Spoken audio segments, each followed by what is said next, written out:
Back to a new video. അപ്പോൾ നമ്മളിപ്പോൾ ഒരു ട്രിപ്പ് പോകാൻ വേണ്ടിയിട്ട് പോകണം. അതും ഗോവയിലോട്ട് കമ്പനി ട്രിപ്പാണ്. അപ്പോൾ അതിനുവേണ്ടി നമുക്കിപ്പോൾ KSRTC ബസ്സും കാണലൊക്കെ വരും. കമ്പനിയിൽ നിന്ന് തന്നെ നമുക്ക് KSRTC ബസ്സും കാണലൊക്കെ ബുക്ക് ചെയ്തിട്ടുണ്ട്. അപ്പോൾ ആ ഒരു ബസ്സിന് നമ്മൾ നേരെ എറണാകുളം ടൗണിലോട്ടാണ് പോകുന്നത്. അവിടുന്ന് ഡൊണാട്ടോ ട്രെയിനിൻ്റെ പേരെന്തുവാ, ഡുറിൻഡോ അങ്ങനെ എന്തോ ഒരു ട്രെയിനാണ്. ആ ട്രെയിനിൽ നമ്മൾ നേരെ ഗോവയിലോട്ടാണ് പോകുന്നത്. വെറും 7 സ്റ്റോപ്പും കാര്യങ്ങളും മാത്രമേ ഉള്ളൂ. നമ്മൾ ഇന്ന് രാത്രി 9:30 കയറിയാൽ നാളെ രാവിലെ ഒരു 6:30 7:00 ആകുമ്പോഴത്തേക്ക് അവിടെ എത്തും. അപ്പോൾ ഇനിയും ഗോവ എത്തിയിട്ട് കാണാം.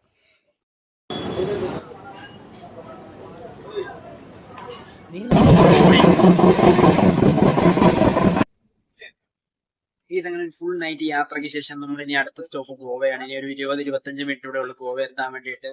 ഗോവ എത്തിയിട്ട് അവിടെ നിന്ന് ഒരു 1.5 മണിക്കൂർ നമുക്ക് ബസ്സിൽ യാത്രയുണ്ട്. അതുകൂടെ കഴിഞ്ഞ് റൂമിൽ എത്തിയിട്ട് കാണാം. അപ്പോൾ നമ്മൾ ട്രെയിനിങ് ആണല്ലോ ഇറങ്ങി അവിടെ നിന്ന് 1.5 മണിക്കൂർ ബസ്സിലെ യാത്രയും കഴിഞ്ഞ് റൂമിൽ എത്തിയിട്ടുണ്ട്. അപ്പോൾ റൂമിൽ നമുക്ക് ഇനി നേരെ ഫുഡ് കഴിക്കാൻ വേണ്ടിയിട്ട് പോകണം. 1:30ക്കാണ് ഫുഡും കാണലൊക്കെ. ഇപ്പൊ തന്നെ 12:45 1 മണി അടുത്തായി. അപ്പോൾ റൂമൊക്കെ കിടിലൻ റൂമും കാണലൊക്കെയാണ്. AC TV എല്ലാ സംഭവങ്ങളും കാണലൊക്കെ ഉണ്ട്. അതിന്റെ അപ്പുറത്ത് ബാൽക്കണിയും കാണലുമാണ്. വെട്ടം നല്ല രീതി അടിക്കുന്നതുകൊണ്ടാണ് ഞാൻ തുറന്നിടാത്തത്. അപ്പൊ ഇനിയും ഫുഡും കാണലൊക്കെ കഴിക്കാൻ പോകണം. പിന്നെ വൈകിട്ട് ബീച്ചിൽ പോകണം. ഇത് രണ്ടും ഇന്നത്തെ പരിപാടിയും കാണലൊക്കെ ഉള്ളൂ. അത് കഴിഞ്ഞ് ഒരു റെസ്റ്റും കാണലൊക്കെയാണ്. നാളെ മറ്റേനാളാണ് മെയിൻ പരിപാടിയും കാണലൊക്കെ വരുന്നത്. അപ്പൊ ഇനി ഫുഡ് അടിക്കാൻ ടൈമിൽ കാണാം.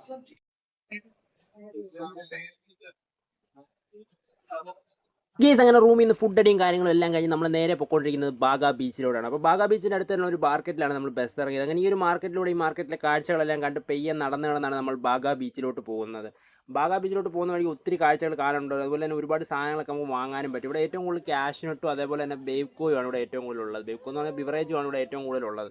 അതേപോലെ തന്നെ നമ്മൾ ബീച്ചിലോട്ട് പോകുന്ന വഴിക്കാണ് ഈ ഒരു സ്റ്റാച്ചു പോലത്തെ സംഭവം കണ്ടത്. ഇതൊരു മനുഷ്യൻ സ്റ്റാച്ചു ആയിട്ട് ഒന്ന് ഫോട്ടോ എടുക്കുന്ന ആ ഒരു സംഗതി ഇല്ല, അത് തന്നെയാണ് സംഭവം. എങ്ങനെ പറയേണ്ടത് എനിക്കറിയത്തില്ല, അതാണ് സംഭവം എന്തായാലും. അപ്പോൾ അതിൻ്റെ അടുത്ത് വന്ന് ഒത്തിരി പേര് ഫോട്ടോയും കാണലൊക്കെ എടുക്കുന്നുണ്ട്. ഇതിനങ്ങനെ ഒരു ഫിക്സഡ് റേറ്റ് ഒന്നുമില്ല. അവിടെ പുള്ളി ഒരു സ്കാനർ വെച്ചിട്ടുണ്ട്. നിങ്ങൾക്ക് ഫോട്ടോ എടുത്തിട്ട് നിങ്ങൾക്ക് താല്പര്യം ഉണ്ടെങ്കിൽ ആ ഒരു സ്കാനറിൽ പൈസയും കാണലൊക്കെ ഇടാം. അടിപൊളി ഒരു സംഭവമായിരുന്നു.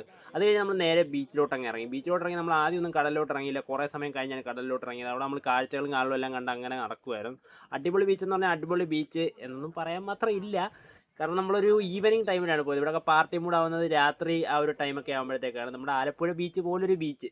അങ്ങനെ ആ ഒരു ബീച്ചിൽ കൂടെ നമ്മൾ കുറേ നേരം അങ്ങോട്ടും ഇങ്ങോട്ടും ഒക്കെ നടന്നു. പിന്നെ നമ്മൾ ബീച്ചിൽ പെതിയെ മീൻപിടുത്തവും കാണലൊക്കെ തുടങ്ങി. പിന്നെ ഇവിടുത്തെ മണ്ണിൻ്റെ ഒരു പ്രത്യേകത എന്ന് പറഞ്ഞാൽ നമ്മുടെ നോർമൽ ആലപ്പുഴ ബീച്ചിലൊക്കെ കൊടുത്തൊരു മണ്ണല്ല, നമ്മുടെ കാലയിൽ ഒട്ടിപ്പിടിക്കാത്ത എന്ത് പറയുന്നത് തരി പോലത്തുള്ളൊരു മണ്ണാണ്. പിന്നെ നമ്മൾ പെയ്യെ വെള്ളത്തിലോട്ടൊക്കെ ഇറങ്ങി. പിന്നെ നമ്മൾ ഫുൾ മീൻപിടുത്തവും കാണലൊക്കെ ആയിരുന്നു. മറ്റേ ശംഖിൻ്റെ അകത്തൊരു ഞണ്ട് പോലെ സംഭവം, അതിനെയൊക്കെ പിടിക്കുന്ന പരിപാടിയും കാണലൊക്കെ ആയിരുന്നു. അപ്പോൾ അതൊക്കെ ഒന്ന് കണ്ടിട്ടോ.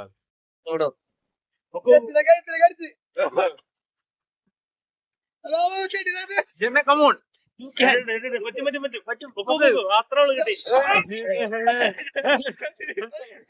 കടിക്കുന്നില്ല. ഇതിനെ മറ്റേ സാധനം ചെറുതാ, വലിയ കട്ടിയില്ല, വലിയ കട്ടിയില്ല, വലിയ കട്ടിയില്ല, ചെറുതാ.